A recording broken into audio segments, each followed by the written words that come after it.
Imagine winning $188 million in the lottery, and then you hand over 21 million of it, not to a charity or to your kids, but straight back to the courts, bailing the same man out of jail over and over again. That is the real story of Marie Holmes. And trust me, it's crazier than you can imagine. But Marie is just one of the 10 such crazy stories we're breaking down today, where black lottery winners lost their entire fortune in record time. Let's get into the countdown. Number 10. Marie Holmes. So let's start with the story that brought you here. In February of 2015, Marie Holmes was a 26-year-old single mother of 4 from a small town in North Carolina, the kind of person who knew exactly what it felt like to count every dollar. Then, she hit the Powerball for $188 million, took the lump sum of around $88 million after taxes, and just like that, she was one of the wealthiest young women in the entire state. This was supposed to be the happy ending. Instead, it became one of the most talked about cautionary tales in lottery history. The problem had a name, and that name was Lamar McDowell, Marie's boyfriend. McDowell kept getting arrested on serious charges, and every single time Marie was right there to bail him out. The first time, reports put the bail somewhere around $3 million. He got back out, and he got right back into trouble. So she paid again. And then, in the moment that made national headlines, a judge set his bond at a staggering $12 million, one of the highest personal bonds anyone had ever seen. Most people would have finally walked away. Marie paid it.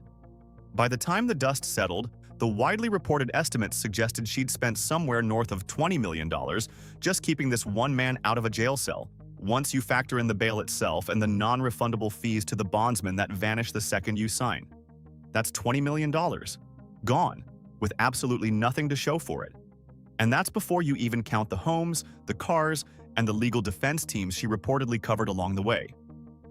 Now here's the part I want you to sit with, because it's easy to laugh at this from the outside. Marie Holmes wasn't reckless with strangers. She was loyal, maybe to a devastating fault, to someone she loved. And loyalty like that, aimed at the wrong person, can drain a fortune faster than any casino or shopping spree ever could.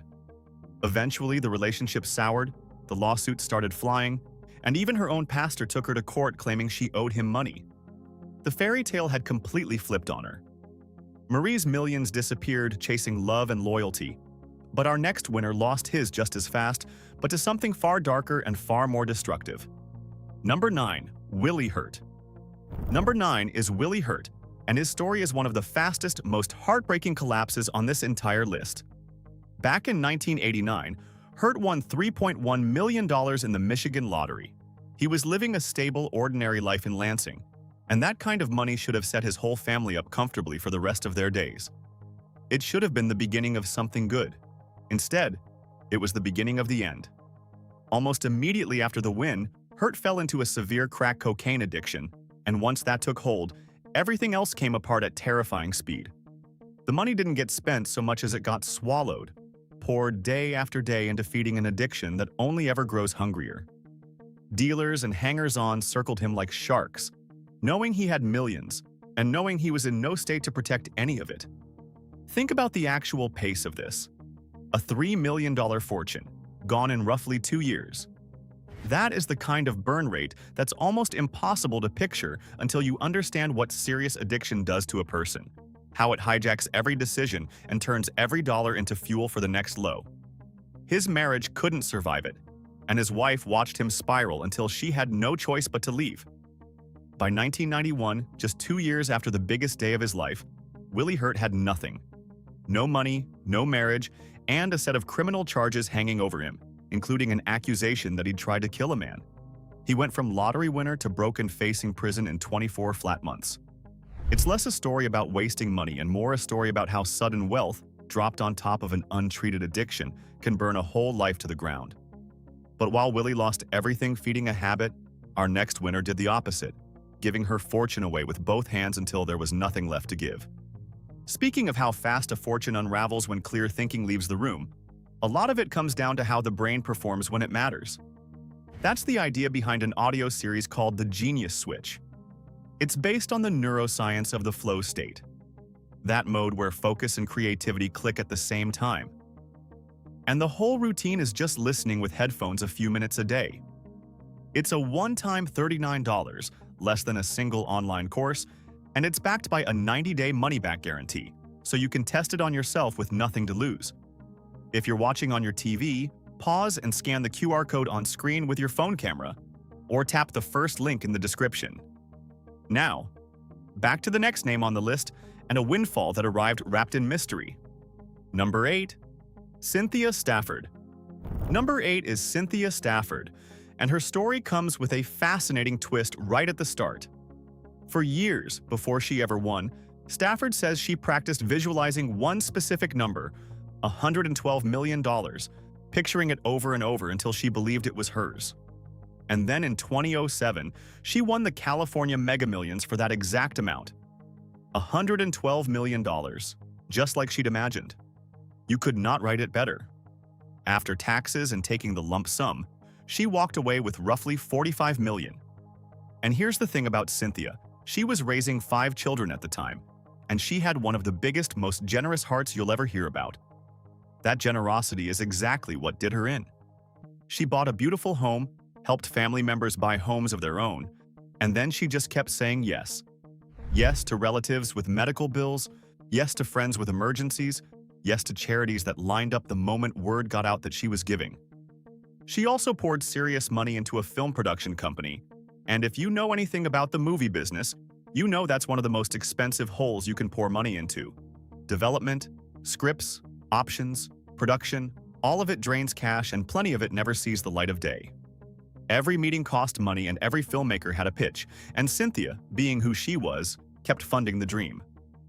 The trouble with giving without any boundaries is that the requests never stop, they only multiply. Once you're known as the person who says yes, a line forms that never ends. And within just a handful of years, this woman who had manifested $112 million had given so much of it away that she reportedly ended up filing for bankruptcy. Not because she bought yachts, not because of any vice, but purely because she couldn't bring herself to turn anyone down. Manifesting the money, it turns out, is a completely different skill from keeping it. That being said, let's look at how our next winner spent her money chasing a lifestyle she thought would last forever. Number 7. Sharon Tirabassi. Number 7 takes us up to Hamilton, Ontario, and the story of Sharon Tirabassi. Before her win, Sharon was a single mother working for a charity and raising her kids on public assistance, someone who had never once in her life seen real money. Then in 2004, she hit the Lotto Super 7 jackpot for $10.5 million, and overnight, her entire world turned upside down. Now, some of what she did made perfect sense. She bought a nice house in Hamilton, which is exactly what you'd hope a lottery winner would do. But from there, the spending took on a life of its own. It wasn't one nice car, it was a fleet of them, Escalades and BMWs, and expensive SUVs for herself and her family, each one losing thousands in value the second it left the lot. And then came the generosity, the vacations for the whole extended family flown out to exotic destinations, the shopping sprees where price tags simply didn't matter, the loans handed out to people who never had any intention of paying them back. Word spreads fast when someone's an easy touch, and soon Sharon couldn't say no to anyone. Family, friends, acquaintances, people she barely knew with a good enough sob story, they all found their way to her checkbook. Add in the nightlife, the bottle service, the picking up the tab for a table of 20, and the money that once felt bottomless started draining at a frightening rate. There were no real investments, no budget, no advisor she actually listened to, just an account that got smaller while the spending stayed exactly the same. By 2013, less than 9 years after her win, it was all gone. Sharon Tirabassi was back to riding the public bus, to a part-time job, renting a house, scraping to support her kids, right back where she'd started. And to her credit, when reporters asked, she didn't wallow. She said she'd helped a lot of people and made a lot of memories, but she also admitted she should have thought long-term instead of assuming the well would never run dry. Now Sharon at least had a lifetime of experience behind her. Our next winner was barely more than a kid when the money hit. Number 6. Jonathan Vargas. Number 6 is Jonathan Vargas, and honestly, this one had disaster written on it from the very first second. Vargas was just 19 years old, a teenager from Gaston, South Carolina, when he bought the first lottery ticket of his entire life and won $35.3 million in the Powerball. His explanation for how he picked the numbers? He said he heard voices telling him which ones to choose. And wouldn't you know it, the voices were right. Now, a 19-year-old suddenly controlling generational wealth with zero financial experience is a recipe for trouble. And at first, Vargas said all the right things about investing carefully and looking after his family. But what he actually did with the money tells the real story. His headline move was bankrolling an all-female wrestling promotion company, which is pretty much the most 19-year-old with millions business idea imaginable. The whole venture fizzled out inside a year, burning through a small fortune and leaving nothing behind but a punchline. And that set the tone for everything else. Vargas went from one shaky business scheme to the next, each one quietly eating away at his pile, none of them ever panning out. In between, there was the flex spending you'd expect, the designer clothes, the jewelry, the making it rain lifestyle that feels incredible in the moment and builds absolutely nothing that lasts. He was living exactly the way a teenager imagines being rich should feel, with no one around mature enough to pump the brakes. By his mid-20s, most of that $35 million had simply evaporated, split between failed ventures, bad investments, and pure lifestyle burn. The lesson practically writes itself. Hearing voices that hand you the winning numbers is one thing. Those same voices, it turns out, have absolutely nothing useful to say about how to hold on to the money once it's yours. Now Jonathan lost his by making young, foolish bets. Our next winner lost his while genuinely trying to be smart. Number 5. Brian Woods. Number 5 is Brian Woods, and his story is a little different, because on paper, he did almost everything you're supposed to do. Woods won $49 million in the Texas lottery in 2003, and instead of grabbing a lump sum, he chose the annuity, taking $2.5 million upfront and nearly $2 million a year for 24 years. That's a smart, sustainable structure. He wasn't trying to party his fortune away. He was trying to build something real. His big idea was buying and restoring the historic Teepee Motel, turning a piece of Texas roadside history into a tourist attraction and a working business. He picked up the property cheap and poured well over $1.5 million into renovating it. On paper, it sounds brilliant. In reality, here's what nobody tells you about business investments. They fail far more often than they succeed. And every failure quietly swallows hundreds of thousands of dollars at a time. Renovation costs ballooned, the way they always do.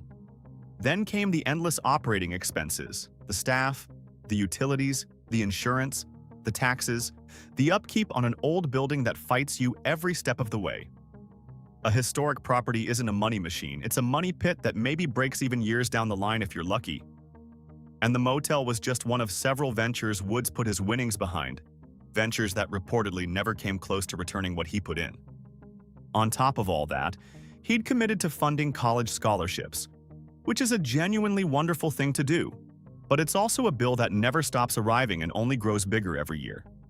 Between the failing businesses, the scholarship promises, and supporting his family, Woods found his annual payments simply couldn't stretch far enough. Within about a decade, the bulk of his fortune was gone, drained not by drugs or gambling, but by good intentions that didn't pan out. Sometimes trying to do the right thing costs you just as much as the wrong thing. Now Brian lost his to bad business luck. Our next winner had the one structure that's supposed to be foolproof and blew it anyway. Number 4. Curtis Sharp. Number 4 is Curtis Sharp, and his story proves that sometimes even the safety nets aren't enough. Sharp won $5 million in the New York lottery back in 1982, which might not sound like a jaw-dropper today, until you realize that's worth around $15 million in modern money. And like a responsible person, he took the annuity, locking in roughly $239,000 a year for 20 years. That structure is designed to be idiot-proof. You physically cannot blow it all at once because they only hand it to you in yearly slices. Curtis Sharp found a way anyway. The culprits were a familiar set, gambling, heavy drinking, and a taste for luxury cars he absolutely did not need. Sharp developed a serious gambling habit almost right away, dropping huge chunks of those annual checks at casinos and racetracks, forever chasing the idea that he could turn his winnings into something even bigger. But the house always wins in the end, and Sharp kept feeding it. Then there were the cars. A constant cycle of buying new ones, trading them in at brutal losses, and buying again just to keep showing the world that he had money. The real killer was that he started spending tomorrow's money today. Because everyone knew he had a guaranteed income coming for years, predatory lenders lined up to give him cash advances against those future payments at terrible interest rates. So he was blowing through this year's check and mortgaging next year's at the same time, digging a hole that only got deeper. By the time the annuity finally ran out, Sharp had almost nothing to show for all those years of guaranteed income. The one silver lining, and it's a real one, is that Curtis Sharp eventually turned his life around, got sober, and found purpose again later in life. But financially, his lottery win stands as proof that no payment structure on earth can outrun a person determined to spend faster than the money comes in. Now Curtis at least did the damage himself. Our next winner did everything right and still got robbed by the very person she trusted to protect her. Number 3. Marva Wilson. Number 3 is Marva Wilson, and her story is the one that should scare every future winner the most because she didn't make a single reckless choice. Wilson won $2 million in the Missouri lottery in 2008, and she immediately did exactly what all the experts tell you to do. She hired a financial advisor. She had a real plan: college funds for her grandchildren, sensible investments, a strategy to make the money last for the long haul. She was the responsible one. And that responsibility is precisely what got exploited. The advisor she trusted, the professional she was paying to protect her, was actually running a tax fraud scheme using her winnings. He talked her into a series of financial moves that he claimed would save her money and grow her returns, when in reality he was quietly funneling her cash into fraudulent schemes that lined his own pockets. She had no reason to suspect a thing because this was the expert. This was the person whose entire job was to look out for her. By the time Wilson realized what was happening, more than $400,000 was already gone. That's 20% of her entire after-tax fortune vanished, including the money she'd specifically set aside for her grandchildren's education. The advisor eventually faced criminal charges for the fraud, but that doesn't undo the damage. Charges don't refund a college fund. Most of that money was simply never coming back. To her enormous credit, Marva Wilson didn't hide. She went public with her story, telling reporters that future winners need to vet everyone they hire, get second and third opinions, and never blindly trust a professional just because they carry a title. Her whole point was a chilling one. Lottery winners get attacked from every direction, and some of the most dangerous predators are the ones wearing a suit and holding a business card. Now Marva lost her money to someone she trusted. Our final 2 winners lost something they could never earn back. And both stories start the very same way, with trust. Number 2. Doris Murray. Number 2 is Doris Murray, and this is where these stories stop being about money at all. Murray won $5 million in the South Carolina lottery in 2007, and she handled it about as wisely as anyone on this entire list. She chose steady annual payments of $172,000 over 20 years instead of grabbing everything at once. She was a 42-year-old mother of 4, and she lived carefully, bought only what she needed, and even set up trust funds for her grandchildren. She did everything right. None of it mattered. Within just 1 year of claiming her prize, Doris Murray was dead, murdered by her ex-boyfriend after an argument about their relationship. He was arrested, charged, and ultimately convicted of taking her life. A woman who had finally earned a shot at real security never got to see almost any of it. And her story exposes a danger that has nothing to do with spending habits. The threat to Doris wasn't a bad investment or an addiction. It was the simple, terrible fact that her winnings turned her into a target in the eyes of someone she'd once been close to. He knew she had money coming in every year for the next 2 decades, and when she tried to move on with her life, he apparently couldn't accept losing his access to it. There's no clever lesson to pull out of this one, no financial tip that would have saved her, because she didn't do anything wrong. Doris Murray was careful and responsible and thoughtful, and she was killed anyway by someone who looked at a good woman and saw a bank account. The annual payments went on to her beneficiaries, exactly as she'd planned, but she never got to live the life she'd so carefully protected. Now Doris was targeted by someone from her past. Our number 1 winner was targeted by someone who walked into his life smiling, promising to help. Number 1. Abraham Shakespeare. Number 1 is Abraham Shakespeare, And his is the darkest story of them all. Shakespeare won $30 million in the Florida lottery in 2006 and took a lump sum of about $17 million. By every account, he was a warm, generous, deeply trusting man, the kind of person who found it almost impossible to turn anyone away. And in the cruel world that surrounds sudden wealth, that beautiful trait is exactly what destroyed him. The moment he won, people he barely knew suddenly became his closest friends. Relatives he hadn't spoken to in years reappeared with problems only his money could fix. Everybody had an emergency, a business idea, a reason they needed just a little help. And Abraham, unable to say no, kept giving, until within about 2 years the bulk of his fortune had melted away. He would later tell people he wished he'd never won at all, that the money had brought him nothing but misery and had cost him every ounce of peace he'd ever had. That's the vulnerable state he was in when a woman named Doris Moore entered his life, promising to help manage what was left, and even to write a book about his incredible story. Shakespeare trusted her completely, and that trust was fatal. Moore steadily took control of his finances, moved his money into accounts she controlled, and then, rather than helping him, she helped herself to everything that remained.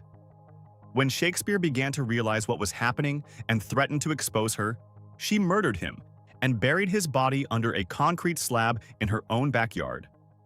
For months afterward, she covered her tracks, sending fake messages pretending to be him and spinning elaborate lies about where he'd gone, while his frantic family had no idea he was already dead.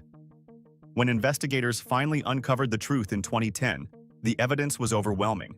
And in 2012, Doris Moore was convicted of first-degree murder and sentenced to life in prison. Abraham Shakespeare went from $30 million to broke to buried in roughly 3 years. His fortune didn't vanish through partying or vice. It vanished because a good man trusted the wrong person, and it cost him not just his money, but his life. And those were 10 black lottery winners whose fortunes disappeared in record time. But look closely and you'll notice the real lesson has almost nothing to do with buying too many cars. Over and over, the thing that destroyed these winners wasn't the spending. It was what the money turned them into. A target for predators, a rescue fund for people who didn't deserve it, and a magnet for everyone who saw a jackpot instead of a person. Sudden wealth without protection, boundaries, and people you can actually trust isn't a blessing, it's a loaded gun. So tell me, which of these 10 stories hit you the hardest? Drop it in the comments. Tap that. Like if this made you rethink what you'd really do with a winning ticket, and stay tuned with Black Status, because there's always another crazy wealth story around the corner on this channel.